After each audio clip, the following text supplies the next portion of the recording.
Good morning all of you. हमारे channel geography junction में आपका एक बार फिर हार्दिक स्वागत है। आज हम लेकर आए हैं राजस्थान का भूगोल, यानी राजस्थान के भूगोल के बारे में अपन बातें करेंगे या राजस्थान के भूगोल के बारे में अपन जानेंगे। तो राजस्थान भूगोल में अपन सबसे पहले ये बात जानते हैं कि राजस्थान का जो आकृति वो कैसी है, या राजस्थान की आकृति के अलावा उनका विस्तार, उनका अक्षांश या उनका नामकरण कैसे हुआ, या उनमें और भी कुछ जो विशेषता है, या उनकी जो परिधि का जो कितने किलोमीटर में फैली हुई है, या उनके आंतरिक जिले, या उनका नामकरण कहाँ कहाँ से किन किन लोगों ने क्या क्या नाम रखा, उनके बारे में अपन थोड़ी जानकारी लेते हैं। तो देखिए, आइए सबसे अपन पहले बात करते हैं कि राजस्थान का जो नामकरण है वो दो तीन अलग अलग विद्वानों ने अलग अलग बताया। सबसे पहले नामकरण की बात करें तो 1800 में जॉर्ज थॉमस नाम के एक भूगोलवेत्ता थे, उन्होंने बताया था कि राजस्थान को राजपूताना कहा था। 1800 में राजस्थान का नाम पड़ा था राजपूताना, जॉर्ज थॉमस ने कहा था। फिर बात करते हैं, और जो वाल्मीकि थे उन्होंने राजस्थान का नाम बताया था मरुआकांतर।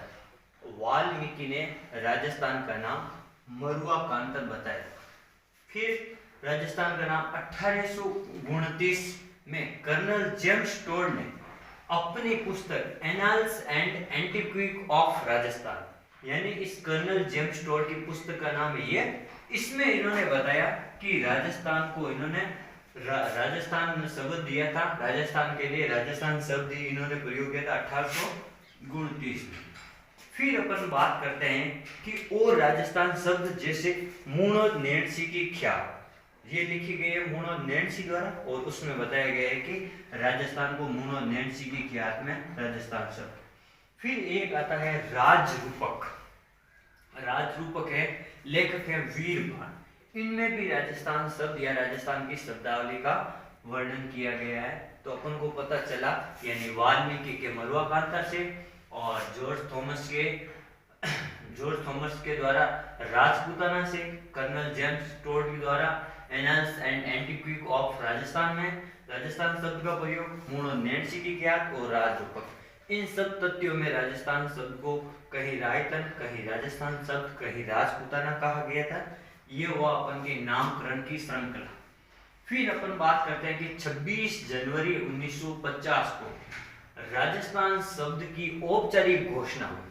26 जनवरी 1950 को राजस्थान शब्द की क्या हुई, औपचारिक घोषणा हुई।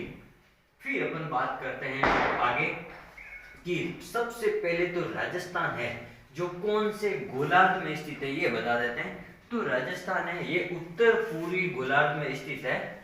जब अपन ग्लोब की बात करेंगे तो ग्लोब में इधर राजस्थान की स्थिति, यहाँ पर ये आपका भारत है, और भारत के उत्तर पश्चिम दिशा में यहाँ पर राजस्थान है, यानी राजस्थान भी विश्व के ग्लोब में उत्तर पूर्वी गोलार्ध में स्थित है। राजस्थान कहाँ है, उत्तर पूर्वी गोलार्ध में स्थित है। फिर अपन बात करते हैं, जो ये राजस्थान है ये गोलार्ध में तो उत्तर पूर्वी गोलार्ध में है, लेकिन अगर भारत की बात की जाए तो ये भारत की अगर दिशा की बात की जाए तो ये उत्तर पश्चिमी दिशा में स्थित है। राजस्थान भारत के उत्तर पश्चिमी दिशा में स्थित है। फिर आगे अपन बात करते हैं कि जो राजस्थान की आकृति है, जैसे पतंगाकार या विषम चतुष्कोणीय आकृति, राजस्थान की जो आकृति है पतंगाकार या विषम कोणीय आकृति, इनको सबसे पहले कहा था टी.एच. हेंडले ने। राजस्थान की जो ये आकृति है ना, ये बताने वाले थे टी.एच. हेंडले, इन्होंने कहा था राजस्थान की आकृति। अब राजस्थान कितने क्षेत्रफल में, 3,42,239 वर्ग किलोमीटर में फैला हुआ है। राजस्थान भारत में 3,42,239 वर्ग किलोमीटर में फैला हुआ, ये भारत का सबसे बड़ा राज्य है। और ये सबसे बड़ा राज्य कब बना, 1 नवंबर 2000 से राजस्थान भारत का सबसे बड़ा राज्य बना। 1 नवंबर 2000 से सबसे बड़ा राज्य बना। और इसका जो क्षेत्रफल है, अगर वर्ग मील की बात की जाए तो एक 132 140 यानी 1,32,140 वर्ग किलोमीटर, वर्ग मील में अगर मील की बात की जाए 1,32,140 वर्ग मील में फैला हुआ है। फिर अपन बात करते हैं कि ये जो राजस्थान का जो क्षेत्रफल है ये भारत के कुल क्षेत्रफल का 10.41% भाग पर फैला हुआ है। यानी अगर भारत 100 है तो उसमें से 10% यानी 10.41% भाग पर राजस्थान फैला हुआ। ये अपन बात करते हैं राजस्थान। फिर अपन बात करते हैं कि राजस्थान है जो इसमें से कर्क रेखा भी दो जिलों को यानी एक जिले को टच करती हुई और एक जिले के अंदर से गुजरती है। यानी ये जो है आपका डूंगरपुर और बांसवाड़ा ये कर्क रेखा को स्पर्श करते हुए दो जिले राजस्थान के, दो जिले, एक तो बांसवाड़ा और एक है डूंगरपुर। ये हो गई कर्क रेखा की बात राजस्थान में। और जो राजस्थान का भाग है अगर जलवायु दृष्टि से देखा जाए तो कर्क रेखा के उत्तर में जितना भी भाग आए वो उपोष्ण प्रकार की जलवायु वाला होगा, यानी उपोष्ण। और जो कर्क रेखा से नीचे वाला भाग होता है अपन उसे उष्णकटिबंधीय जलवायु क्षेत्र कहते हैं। ठीक है, ये वाली बात। फिर अपन बात करते हैं कि जो राजस्थान है ये इतना बड़ा क्षेत्रफल में फैला हुआ तो इसकी जो टोटल परिधि यानी कुल जो परिधि है ये 5,920 वर्ग किलोमीटर में चारों ओर से फैला हुआ है। राजस्थान की जो परिधि है जो 5,920 वर्ग किलोमीटर में फैली हुई है। इसी परिधि में से कुछ तो लाइन है, कुछ जो सीमा है वो अंतरराष्ट्रीय सीमा बनाती है। जैसे पाकिस्तान देश लगता है राजस्थान से, तो गंगानगर से लेकर यहाँ बीकानेर, जैसलमेर और बाड़मेर के साथ में राजस्थान अंतरराष्ट्रीय सीमा बनाता है 1070 किलोमीटर। अंतरराष्ट्रीय सीमा बनाता है राजस्थान पाकिस्तान के साथ में 1070 किलोमीटर। इसमें से अब जैसे 4 राज्य है राजस्थान के, 4 जिले जो अंतरराष्ट्रीय सीमा बनाते हैं, जैसे गंगानगर 210 किलोमीटर सीमा बनाता है, बीकानेर 168 किलोमीटर सीमा बनाता है, जैसलमेर 464 वर्ग किलोमीटर और बाड़मेर 228 वर्ग किलोमीटर की सीमा बनाता है। यानी ये जो 4 जिले हो गए राजस्थान के, ये अंतरराष्ट्रीय सीमा बनाते हैं पाकिस्तान के साथ। फिर अपन बात करते हैं जो बाकी बची हुई है 4,850 वर्ग किलोमीटर, बाकी वाली 4,850 वर्ग किलोमीटर है ये अंतरराज्यीय सीमा हो गई। यानी जो भारत के राजस्थान के साथ में 5 राज्य सीमा बनाते हैं उनकी जो लंबाई है वो आपके हो गई 4,850 वर्ग किलोमीटर। जैसे अपन बात करते हैं यहाँ पर है पंजाब पहला राज्य, यहाँ पर है हरियाणा और यहाँ पर है यूपी, फिर यहाँ पर हो गए आपके एमपी और यहाँ पर हो गए आपके गुजरात।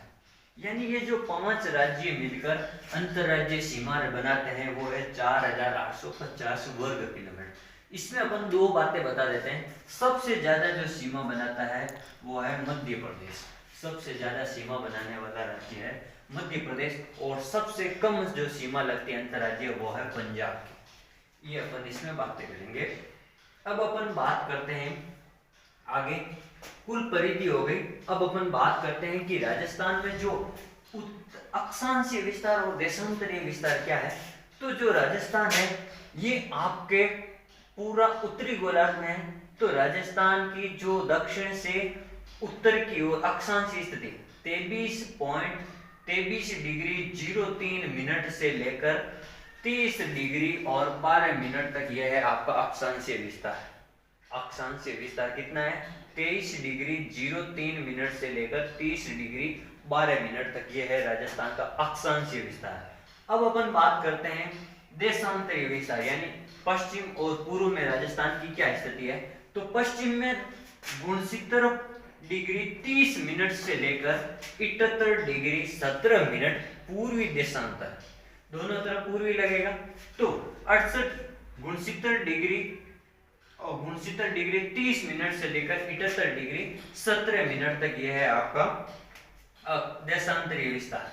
ये हो गए राजस्थान का अक्षांश और देशांतरीय विस्तार। अब अपन बात करते हैं कि राजस्थान की जो उत्तर से दक्षिण की जो बीच की दूरी है, यानी सबसे उत्तर और सबसे दक्षिण, इनके बीच की दूरी है 826 वर्ग किलोमीटर, 826 वर्ग किलोमीटर।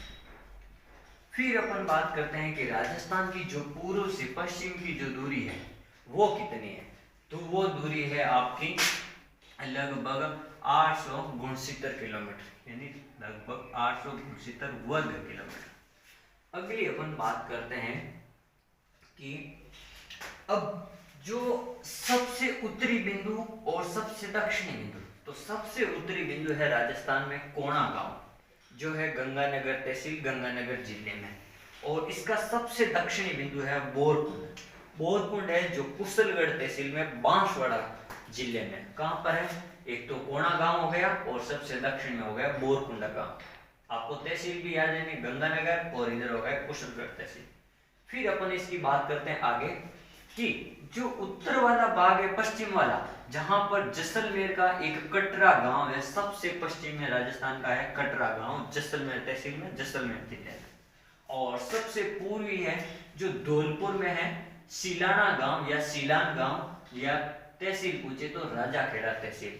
ये हो गए आपका पश्चिमी और ये हो गए सबसे पूर्वी क्षेत्र, यानी कौन सा स्थान है जो सबसे पश्चिम और सबसे पूर्वी। अब अपन एक बात कर लेते हैं, जैसे मैंने बताया था कि 1070 जो अंतरराष्ट्रीय सीमा रेखा है वो गंगानगर के हिंदूमल कोट से शुरू होकर बाकासर या शाहगढ़ में यहाँ बाड़मेर तक आती है। जो अंतरराष्ट्रीय सीमा है वो किस गांव से किस गांव तक आती है, तो हिंदूमल कोट से लेकर बाकासर, ये है बाड़मेर का गांव, वहां तक 1070 तक ये सीमा लगती है। अपन इसमें और आगे बात करते हैं कि जैसे सबसे पहले सूर्योदय राजस्थान में कहाँ होता है और सबसे बाद में सूर्योदय कहाँ होता है, तो अपन एक बात करते हैं। जैसे ये वाला है सबसे पूर्व में अपन का जिला आता है धौलपुर, जो राजस्थान का सबसे छोटा जिला है धौलपुर, और सबसे बड़ा जिला है जैसलमेर। तो सबसे छोटा जिला है जो धौलपुर, ये पूर्व दिशा में होने के कारण इधर से सूर्य सबसे पहले उगेगा, तो यहाँ पर इस गांव यानी इस जिले में सबसे पहले सूर्य उदय होगा, सबसे पहले सूर्य उदय होगा, और सबसे पहले सूर्य उदय भी होगा और सबसे बाद में सूर्यास्त भी होगा। ठीक है, सूर्य उदय भी पहले यहाँ होगा और सूर्यास्त भी पहले यहाँ होगा, और सूर्य उदय बाद में यहाँ होगा और सूर्यास्त भी बाद में यहाँ होगा, क्योंकि जो आपकी पृथ्वी है वो पश्चिम से पूर्व दिशा की ओर घूमती है। तो ये इस तरफ से धौलपुर इधर जाएगा, तो ये वाला हो जाएगा आपके सबसे पश्चिम और सबसे बाद में धौलपुर। और ये अगर अपन बात करते हैं आगे कुछ ऐसे जिले हैं जो अपन के, जैसे मैं आपको बता देता हूँ, एक जिला, एक अपन के यहाँ है जिला पाली, बीच में यहाँ पर है एक पाली। तो ये जो पाली जिला है इससे 8 जिले जो आपकी सीमा रेखा बनाते हैं, 8 जिले पाली से लगते हैं, ये आपको ध्यान रखना। जैसे 8 जिलों में पाली से लगेगा, जैसे नागौर, पाली से लगने वाले जोधपुर, नागौर, अजमेर, राजसमंद, टोंक, बूंदी, दौसा, और एक खुद हो जाएगा पाली। इधर से पाली से लगने वाले 8 और एक जिला है नागौर, इससे भी 7 जिले लगते हैं, ये आपको ध्यान रखना।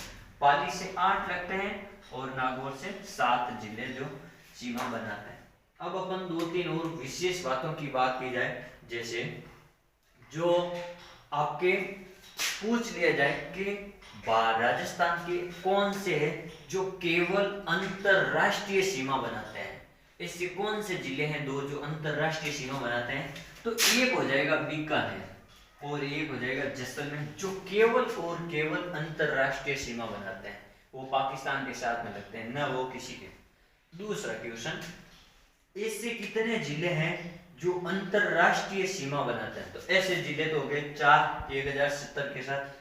अब अगर ऐसा क्वेश्चन आ जाए कि राजस्थान के ऐसे कितने जिले जो अंतरराष्ट्रीय प्लस अंतरराज्यीय सीमा बनाते हैं, यानी दोनों अंतरराज्य भी और अंतरराष्ट्रीय भी, तो यहाँ पर एक देखो, यह है आपका गंगानगर, यह है गंगानगर, और यहाँ है गुजरात। तो गंगानगर इधर से पाकिस्तान से भी सीमा बनाता है और इधर पंजाब से सीमा बनाता है। जो ये गुजरात है ये इधर पाकिस्तान से सीमा बनाता है, और इधर से ये वाला है आपके ये गांव गुजरात से, ये इधर से पाकिस्तान, बाड़मेर जो है आपका, ये गुजरात से भी सीमा बनाता है और पाकिस्तान से भी सीमा बनाता है, यानी अंतरराज्यीय सीमा भी बनाता है और अंतरराष्ट्रीय सीमा भी बनाता है।